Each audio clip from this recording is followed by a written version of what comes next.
KR Ammu എഴുതിയ എൻ്റെ ചെമ്പകം പാറക്കുട്ടിക്ക് വേണ്ടി എന്ന പുസ്തകം നോക്കാം. പുസ്തകത്തിൻ്റെ 3-ാം പതിപ്പാണ് എൻ്റെ കയ്യിലുള്ളത്.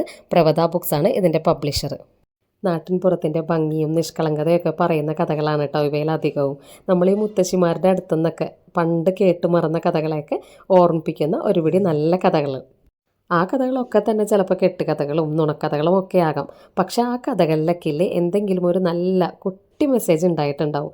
നമ്മൾ ജീവിതത്തിൽ കൂടെ കൂട്ടിയാൽ നമുക്ക് നല്ലത് മാത്രം വരുത്തുന്ന ഒരു കുട്ടി വലിയ മെസ്സേജ്. അതുപോലുള്ള മെസ്സേജ് ഇതിലെ ഓരോ കഥകളും നമുക്ക് തന്നു പോകുന്നുണ്ട് കേട്ടോ. ഇപ്പോഴത്തെ പല പല പ്രശ്നങ്ങളിലേക്കും വിരൽ ചൂണ്ടുന്ന കഥകൾ കൂടിയായിട്ടാണ് ഇവയിൽ ഓരോന്നും എനിക്ക് തോന്നിയത് കേട്ടോ.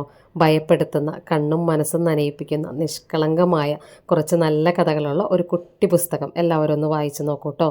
KR അമ്മു എഴുതിയ എൻ്റെ ചെമ്പകം പാറുക്കുട്ടിക്ക് വേണ്ടി.